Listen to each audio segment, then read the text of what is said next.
हमारी बहन कैलाशो सैनी 2 बार सांसद रही हैं, जिला परिषद की चेयरमैन रही हैं, बैकवर्ड क्लासेस लीडर हैं। आज बीजेपी छोड़ के कांग्रेस में शामिल हो रहे हैं। इनका बहुत बहुत स्वागत है।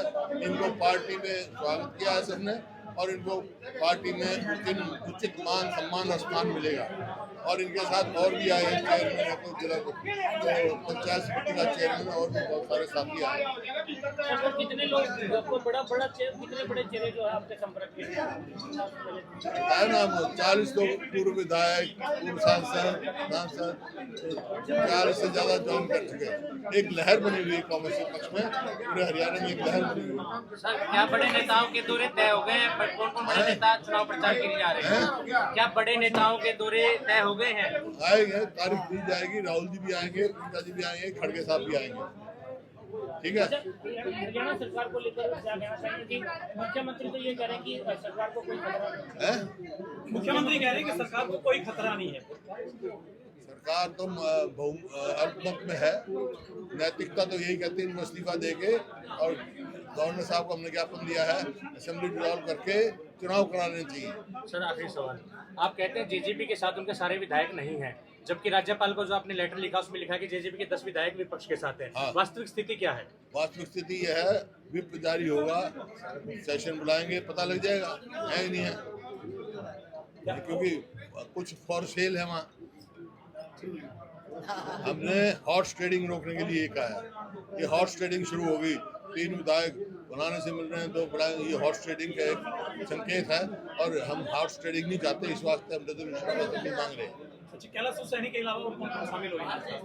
आज बहुत शामिल हुए, सारे परिवार, इसके ब्लॉक के सरपंच जो हैं, ये सारे सरपंच बैठे और मार्केट कमेटी के चेयरमैन है, हमारे साथ ब्लॉक समिति के चेयरमैन है, सरपंच हैं, बीजेपी से और भी कोई है महिला? बीजेपी से कोई और भी है इसके अलावा?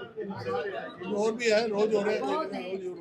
नाहरपुर से है बीजेपी के नेता ये कह रहे हैं कि कांग्रेस पार्टी गुमराह करके चुनाव लड़ रही है, लोगों को गुमराह करके। गुमराह तो वो कर रहे हैं, अपनी अचीवमेंट नहीं बता रहे। 10 साल में क्या किया। हरियाणा नंबर 1 था प्रति व्यक्ति आय में, प्रति व्यक्ति निवेश में, नौकरी देने में, कानून व्यवस्था में, खेल खिलाड़ी में। आज कृषि में नंबर 1, बेरोजगारी में नंबर 1 है, महंगाई में, अपराध में इतना बढ़ गया, लोग देख रहे हैं। कोई अचीवमेंट है नहीं, बस एक ही बात कहने आते हैं उनको। बस ये आज मैंने हुड्डा जी के नेतृत्व में आज मैंने कांग्रेस ज्वाइन करी है और हुड्डा जी का बड़ा सफल नेतृत्व 10 सालों में एज ए मुख्यमंत्री यहाँ पर रहा है। हर वर्ग को उन्होंने सर आंखों पर रखा और उनके लिए जन कल्याणकारी कार्य करने का एक बहुत बड़ा इतिहास रहा है। इधर आज निर्मल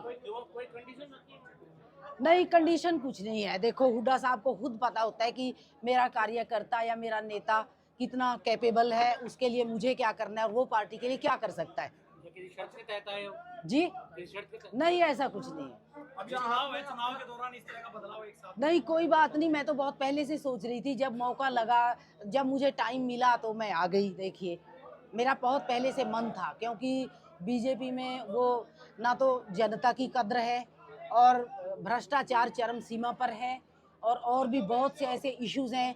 संविधान को बदलने की साजिश है, किसानों को लाठियों से पीटा गया, लोकतंत्र को ख़त्म किया गया पूरी तरह से।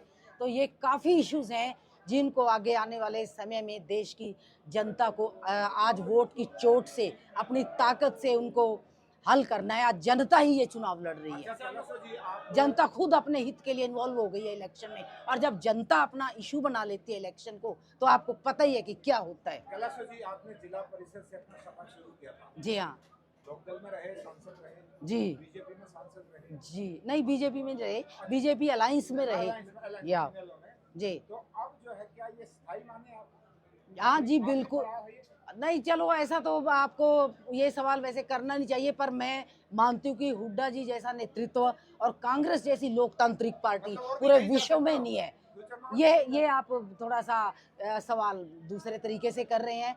It is not required over here and ये कोई ज़रूरी नहीं इस तरह से पूछना, जब कोई और नहीं पूछ रहे हैं तो। और पत्रकार ये इशू 2 बार पार्टी बदल चुके हैं, इसलिए सवाल बनता है। अरे ऐसा है, पार्टी में अपने जनता की आवाज़ उठाने के लिए गई थी मैं। जब जनता की आवाज़ ही नहीं उठाने दी जाती, मुझे किसान के मुद्दों के खिलाफ वहाँ पर आवाज़ उठानी थी और मैंने उठाई भी काफ़ी हद तक, तो वो अच्छा नहीं लगा किसी को।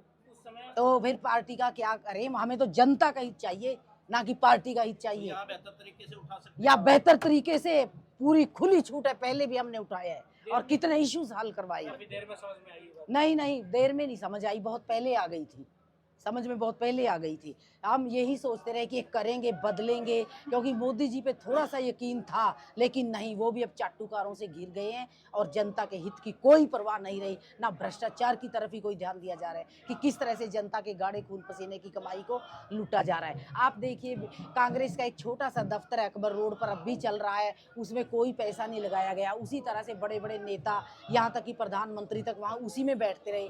और बीजेपी का वगैरह का इतना आलीशान बड़ा दफ्तर आप देख के आपके होश ही उड़ जाएंगे। तो इस तरह से नहीं करना चाहिए, जिस देश में इतनी समस्याएं मुंह बाए खड़ी हो, किसान रो रहा हो अपनी एमएसपी अच्छा, पे, अलायंस के तो और भी बहुत सी चीजें हैं।